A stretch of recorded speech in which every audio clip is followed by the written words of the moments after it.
एकदा हि विशालायां चत्वार ऋषयो मलाः सत्संगार्थं समायाता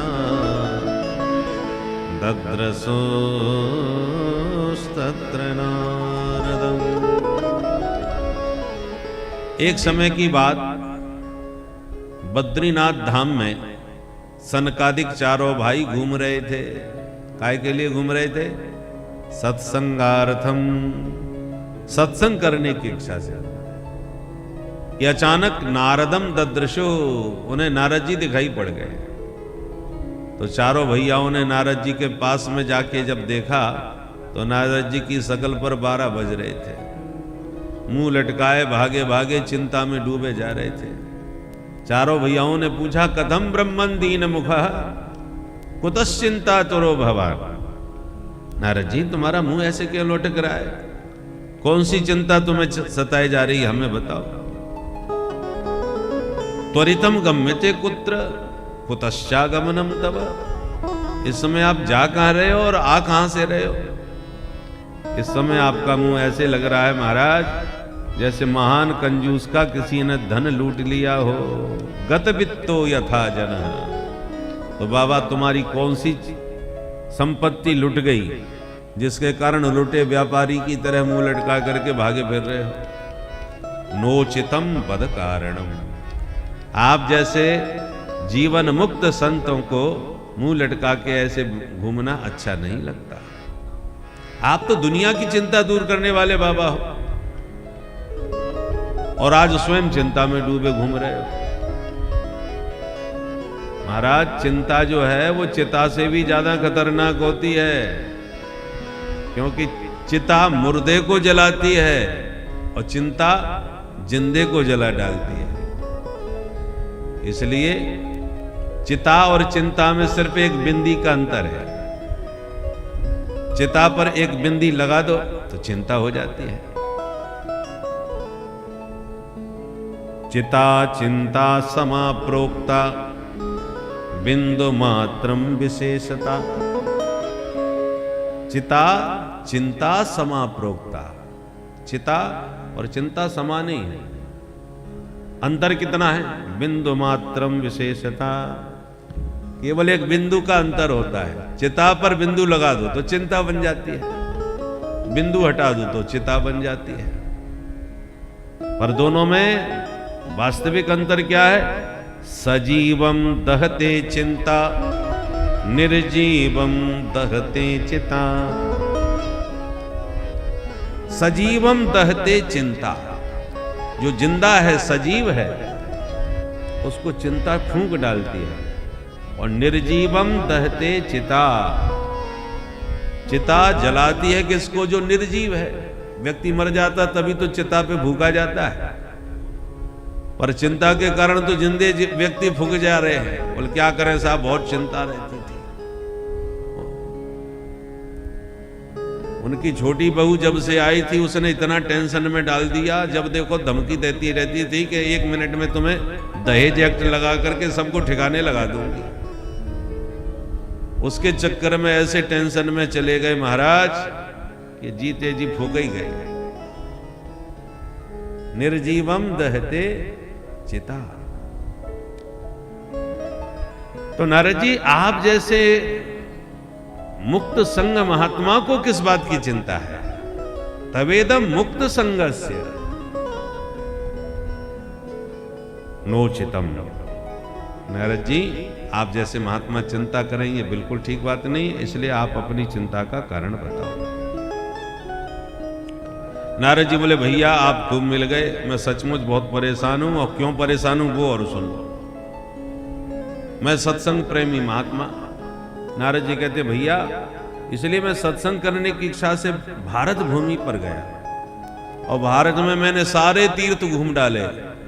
पुष्करम च प्रयागम च काशीम गोदावरीम तथा हरिक्षेत्रम कुरुक्षेत्रम श्रीरंगम सेतु बंधनम।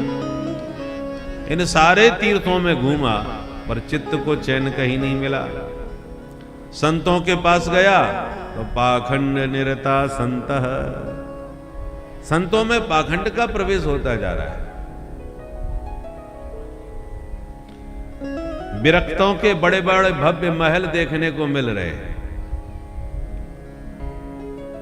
पहले संत की महिमा त्याग से होती थी। जो जितना बड़ा त्यागी वो उतना ही बड़ा महात्मा। अरे वो महाराज जी तो पैसे से हाथ ही नहीं लगाते, और वो महात्मा तो भोजन ही नहीं करते, फलाहारी हैं। तो जो जितना बड़ा त्यागी वो उतना ही बड़ा साधु कहलाता था। अब परिभाषा बदल गई। बड़ा महात्मा कौन? जिसके पास बढ़िया बड़े बड़े भव्य आश्रम हो, एयर कंडीशन कमरे हो, लंबी चौड़ी करोड़ों की गाड़ियां हो। अरे महाराज जी के जलवे, इतने आश्रम हैं और इतने एयर कंडीशन कमरे हैं और इतनी सब व्यवस्था है। तो जितनी ज्यादा सुख सुविधाओं के साधन हो वो उतना ही बड़ा सिद्ध संत समझा जाता है।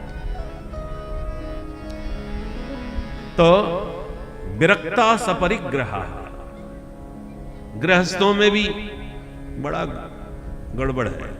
क्या है? तरुणी प्रभुता गे श्याला को बुद्धिदायक। नई बहू का ही चलावा घर में चलता है। बहू रानी भी सास ससुर की सेवा तभी तक करती है जब तक तिजोड़ी की चाबी हाथ नहीं लगी। और जो तिजोड़ी की चाबी हाथ में आई सोई अपने स्वामी जी के कान में मंत्र फूंकना चालू। सुनो जी, मैं आपके लिए अपने माता पिता भाई बंधु सखी सहेली सबको छोड़ के आ गया। अब जैसे मैंने सबको छोड़ दिया वैसे तुम भी सबको छोड़ो, बस हम दो और हमारे दो, बाकी सबकी छुट्टी करो। और माननी पड़ती है। बोले घर में या तो मैं रहूंगी या तुम्हारे ये बुढ़े मैया बाप रहेंगे। रात भर सोने नहीं देते, रात भर खांसते रहते, नींद ही नहीं आती, इतना हल्ला मचाते।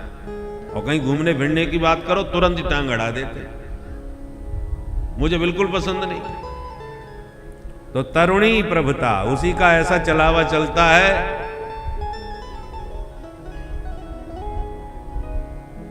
कि माननी पड़ती है।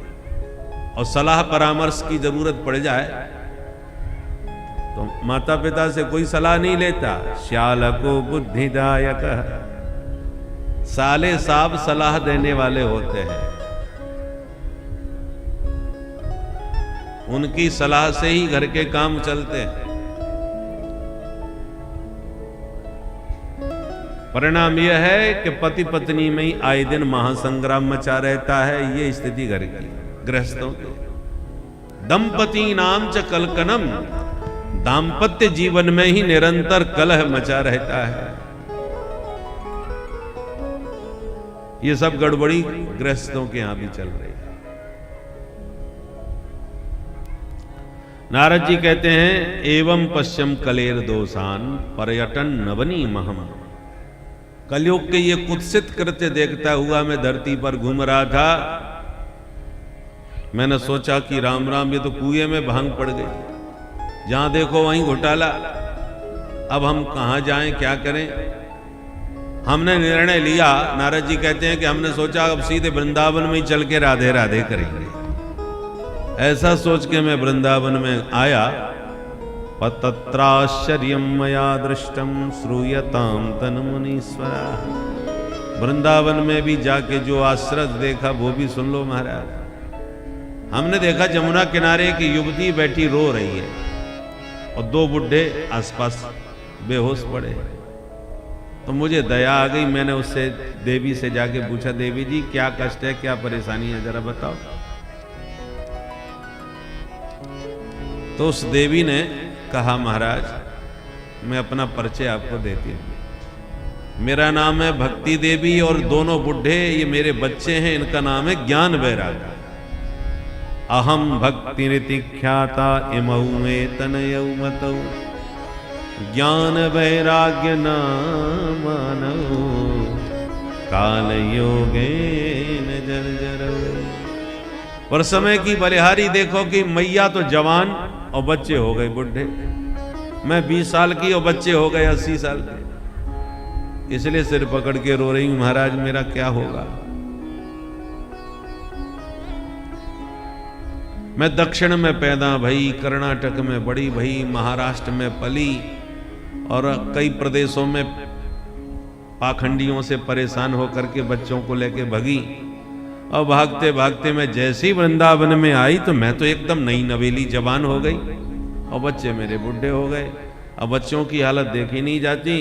यदि मेरे बच्चे स्वस्थ नहीं हुए तो इदम स्थानम परित्यज्य विदेशम गम्यते मया, इस भूमि को भी छोड़ के मैं कहीं विदेश भाग जाऊंगी। नारद जी एक क्षण में सारी बात समझ गए और बोले, देवी आप बिल्कुल दुखी मत होइए। सतयुग द्वापर त्रेता में आप बड़ी खुश थी, परंतु अब कलयुग आ गया है। धीरे धीरे जो शुभ कर्म दिख रहे हैं ये भी सब लुप्त हो जाएंगे। परंतु कलयुग माने हर चीज में कलयुग ने विकृति पैदा कर दी, मिलावट पैदा कर दी। विप्रैर भागवती वार्ता गेहे गेहे जने जने।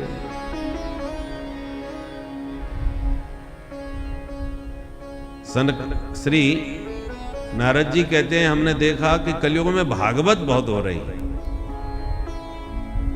तो ये तो अच्छी बात है। बोले अच्छी बात तो है, पर भागवत काय के लिए हो रही है?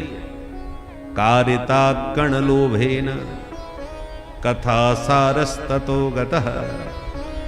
कथा तो लोग करवा रहे हैं, पर आयोजक का भी उद्देश्य है कि इस बहाने हमारा या तो बढ़िया सा नाम हो जाए या बढ़िया सा दाम मिल जाए। कलयुग में बहुत से शुभ कर्म यज्ञ आदि इसलिए भी कराए जाते हैं कि बढ़िया विद्वान प्रतिष्ठित वक्ता को बुलवा लो और खूब लंबा चौड़ा उनके नाम से चंदा भी इकट्ठा हो जाएगा। थोड़ा बहुत जो बनेगा सो कर देंगे, बाकी कुछ ना कुछ तो माल बच ही जाएगा। तो आयोजक का भी उद्देश्य कलयुग में यही होता है कि नाम मिल जाए और दाम भी मिल जाए और कुछ बचत बढ़िया हो जाए। और वक्ता का भी यही उद्देश्य होता है कि यहां से जितना खींच बने तो खींचो चाप मिटे संदेह। जितना चाप लो, जितना खींच लो, तो दोनों तरफ से खिंचाई चल रही है। कारिता कण लोभेन, भागवत तो खूब हो रही है, परंतु केवल कण लोभ से पैसा कैसे मिले? भागवत का अर्थ मालूम हो या न हो, पर भागवतार्थ, भागवत से अर्थ हमें कितना मिल सकता है, यह उद्देश्य अधिक होता है। इसलिए कथा का सार चला गया। तीर्थों का सार भी चला गया। तीर्थों का सार क्यों चला गया? अत्युग्र भूरि कर्माणो नास्तिका रौरवा जना तेपि तिष्ठन्ति तीर्थेषु तीर्थ सारस्ततो गतः। बड़े कठोर कर्म करने वाले, उग्र स्वभाव वाले, उग्र कर्म करने वाले जो नास्तिक प्रकार के लोग थे, न ईश्वर को माने न तीर्थों में जिनकी श्रद्धा है। नास्तिक माने नास्ति परलोकम इति मति नास्तिकः, अस्ति परलोकम इति मति आस्तिकः। परलोक है, ईश्वर है, ऐसा मानने वाला आस्तिक है। न परलोक है न ईश्वर है, इनको न मानने वाला नास्तिक है।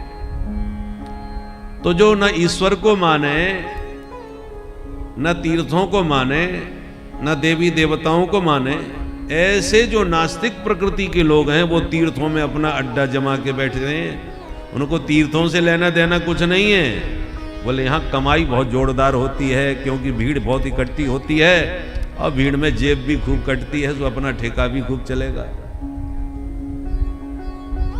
कुछ रुपया पैसा, कुछ अंश पुलिस वालों को भी दे देंगे। जेब काटते पकड़े गए तो थोड़ी सी जेब खाली करके बच जाएंगे। तो इस प्रकार की प्रकृति के जो क्रूर कर्मी लोग हैं वो तीर्थों में निवास करने लगे हैं। इसलिए तीर्थों का भी सार समाप्त प्राय होता जा रहा है। तपस्वी कैसे मिलते हैं? काम क्रोध महालोभ तृष्णा व्याकुल चेतसः तेपि तिष्ठन्ति तपसी तपः सारस्ततो गतः। तपस्वी कौन है? तपस्या पे कौन बैठे हैं?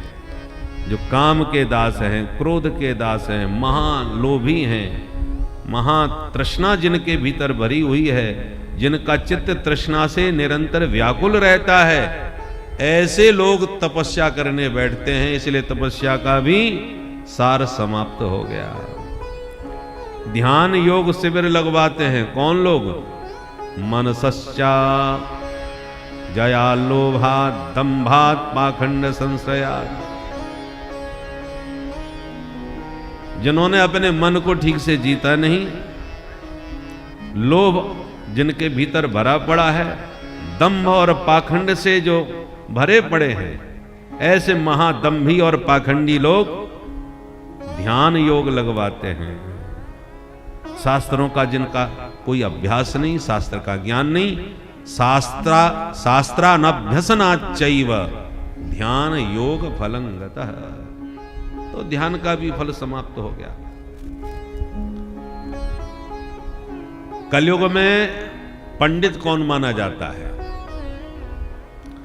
बोले पंडितास्तु कलत्रेण रमन्ते महिषा एव पुत्रस्योत्पादने दक्षा अदक्षा मुक्ति साधने। कलयुग में पंडित कौन समझा जाता है? जो संतान पैदा करने में कुशल हो, जिसकी जितनी ज्यादा संतान, अरे उनका बड़ा जलवा, जिनके आशीर्वाद से संतान हो जाती हो। पुत्रस्योत्पादने दक्षा, जो पुत्र उत्पन्न करने में परम कुशल हैं,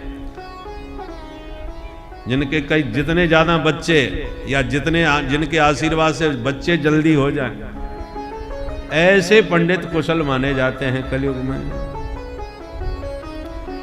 इसलिए वैष्णवता लुप्त प्राय हो गई। वस्तुओं में जो शक्ति थी वो सनई सनई समाप्त हो गई। अब क्या बताएं, कलयुग का धर्म ही यही है, इसलिए भगवान भी सब सहन कर लेते हैं। अयम तो युग धर्मो ही वर्तते कस्य दूषणम अतस्तु पुंडरीकाक्ष सहते निकटे स्थितः। कलयुग की प्रकृति ही ऐसी है, स्वभाव ही ऐसा है, इसलिए भगवान भी सब सहन कर लेते हैं।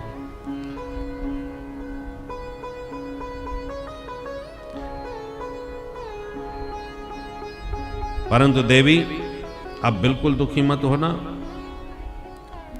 मैंने सारी बात समझ ली है। कलयुग में बुराइयां चाहे जितनी हो, पर एक भलाई है, एक विशेषता है। क्या विशेषता है? कि केवल हरि नाम संकीर्तन से वही फल मिलेगा जो अन्य युगों में कठोर तपस्या करके, यज्ञ करके, तप करके जीवों को प्राप्त होता था। यह कलयुग की विशेषता है। इसी विशेषता को देख करके महाराज परीक्षित ने इसको अपने राज्य में स्थान दिया था। आप बिल्कुल दुखी ना हो देवी, मैं नारद प्रतिज्ञा कर रहा हूं आज कि तदा नाहम हरेर दासो लोके त्वाम न प्रवर्ताये। यदि इस लोक में तुम्हें जन जन में घट घट में स्थापित न करवा दूं, तो मैं भी भगवान का दास न कहलाऊं। ये सुन करके तो भक्ति मां गदगद हो गई और भक्ति मां हाथ जोड़ करके नारद जी की स्तुति करने लग गई।